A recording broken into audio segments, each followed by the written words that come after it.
Namaste and welcome to this edition of The Nation at 5. I'm Anand Narasimhan.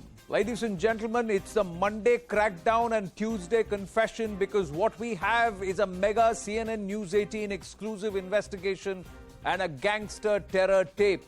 A dreaded gangster on camera speaking with Anvit Srivastava and laying out bare the modus operandi of these gangs. They do not operate from their own headquarters or their dens or their guards in remote areas of northern parts of India. They rather operate from the most secure and safest places of the world in India, that is the jails in Delhi NCR region, ladies and gentlemen. They choose this place. Why do they do so? How is it that they have been able to organize themselves? And where are they gathering and raising their funds, their money? Through satta, through liquor vents, through drugs, and of course, ferrying off contraband and explosives. The government has said, let us look at these gangs with the same prism, with the same scope that identifies those involved in terror activities, because these gangs are helping, aiding, abetting terror operations. And that is also happening because there could be the involvement of a foreign hand.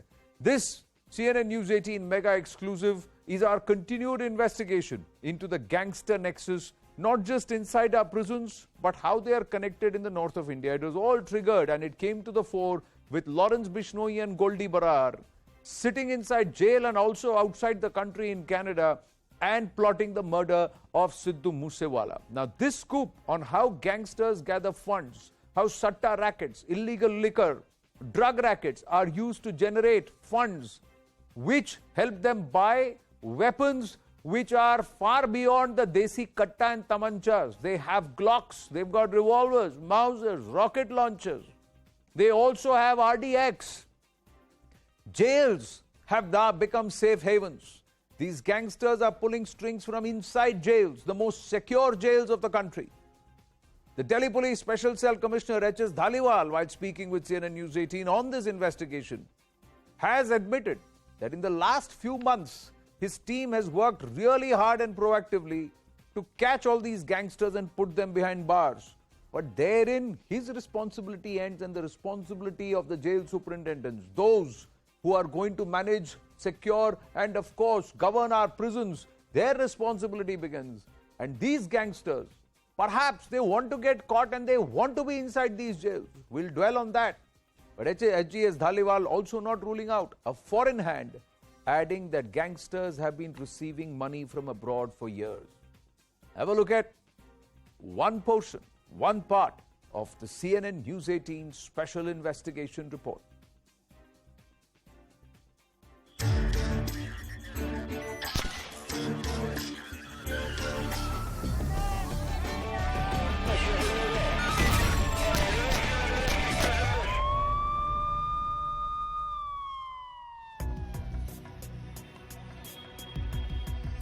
Tihar Jail, South Asia's biggest prison and one of the safest jails in India. It's also the headquarters of Delhi's biggest gangsters and a base for carrying out their crimes. Case in point being the recent killing of Punjabi singer Sidhu Moosewala, which was reportedly plotted inside this very jail by Lawrence Bishnoi.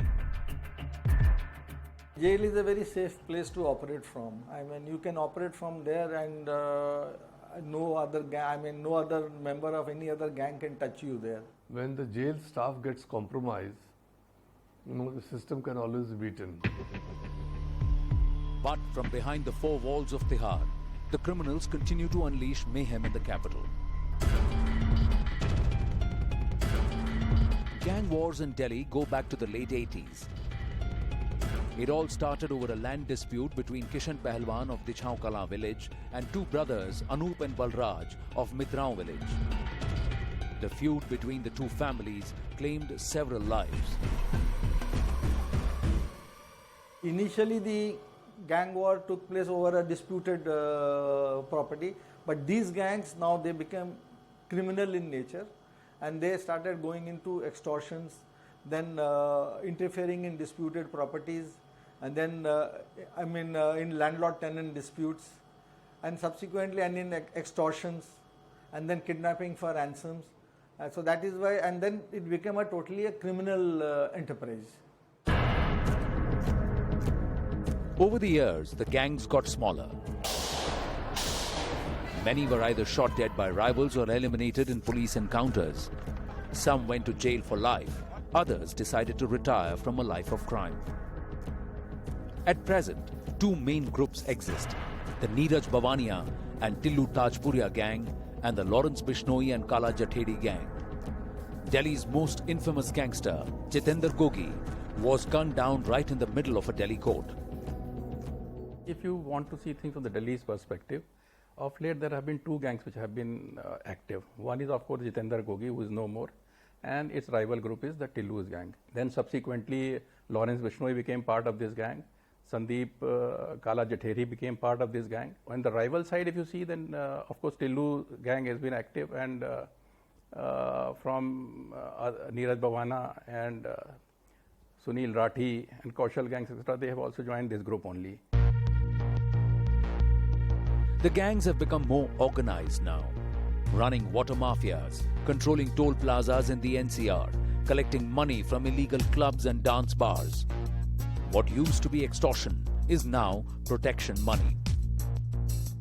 Over a decade ago, gangsters in Delhi were divided over issues of collecting money from tender mafias, over contracts of liquor, cable and water, and over disputed properties, and collecting money from satta mafias. Today, as the game has turned nastier, money comes in through extortion in the name of protection money, even on water contracts in some of Delhi's colonies, and mostly from controlling tolls and disputed properties. They also have legal representation, a battery of lawyers who defend them in court. Regardless of how heinous the crime is, their counsels exploit loopholes in the law to get their clients acquitted. Even if he is not a gangster, I am telling you what has happened in this kind of cases. Mostly there is major lacuna because one person is arrested and maximum person was arrested on the basis of disclosure statement made by that one person.